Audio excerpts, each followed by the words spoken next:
Što je vama Eduardo dužan? Evo, ako možete odgovoriti. Jako puno, jako puno. Da vam kažem. Koliko recimo vi procjenjujete?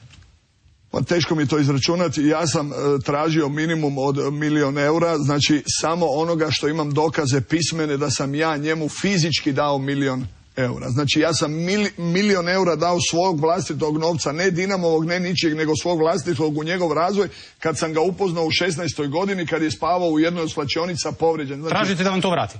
Samo to. Zamislite, ja ne tražim profit, a čovjek je u ugovoru koji je imao sa Arsenalom i sada koji ima sa Šahtjorom, znači sigurno minimalno će zaraditi 21.000.000 eura neto. E sad vi meni recite, ko je tu lud? Možemo li, prije nego odgovorimo na ovo pitanje ko je lud, možemo pogledati jednu snimku od prije 4 godine. Samo izvolite.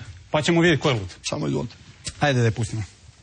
Koliki je vaš dio zarade kod eventualne njegove prodaje? To vidit ćemo, u postotku nikakav.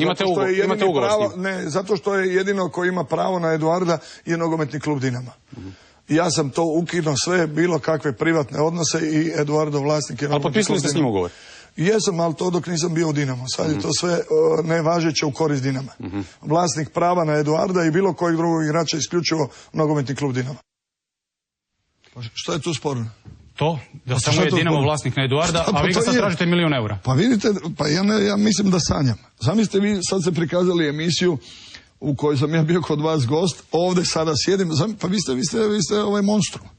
Pa je upravo to pokazuje... Odrekli ste se ovdje svojih primanja. Pa to nije istina, upravo vam to govorim. Znači, cijeli transfer, jer ste vi, odvojimo dvije stvari. Znači, ja sam ušao u odnos privatni sa Eduardom prije boravka moga u Dinamu. Znači, to je privatna stvar. Kad sam ušao u Dinamo, prvo sam zatvorio agenciju koju sam stvorio, u kojoj sam radio, a pravo koje sam polagao... Vi ste 2006. zatvorili. Dozvolite da vam kažem, to nije istina, puno ranije.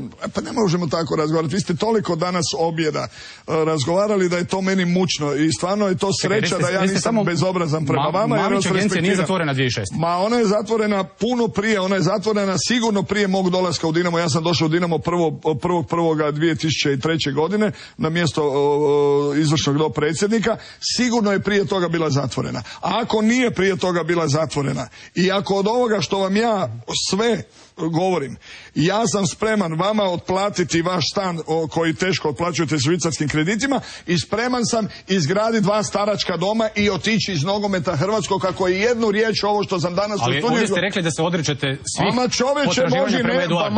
Ne manipuliraš javnošću. Ne, pa vi ste to rekli. Manipuliraš javnošću jer sam ja u Dinamo, jedno je transfer. I transfer je bio 13,5 milijuna eura. I on je cijeli došao u Dinamo. Ne u Mamićev džep, nego u Dinamo. Iz Dinamo nije odšlo u Mamićev džep ništa. To je, Eduardo je vlasništvo igrač Dinama. A ja sam trebao dobiti postotak, poštovani gospodine. Ja kao privatni investitor... A ovdje ga se odričete. Zašto bi se odričao? Odrekli ste ga. A ne znam što vam je bilo prije 5 godina. Rekli ste sve dajem Dinamu.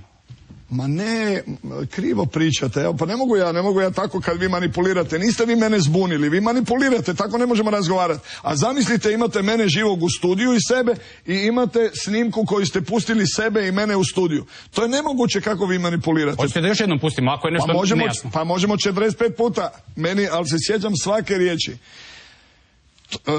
Odnos između građanina Zdravka Mamića. Ne, ja shvaćam što vi govorite danas. Pa onda zašto manipulirate? Ali tada ste rekli nešto drugo, samo vam to želim reći. Tada ste rekli ja nemam potraživanja prema Eduardu, ima samo Dinamo. To je to. Ja sam mislio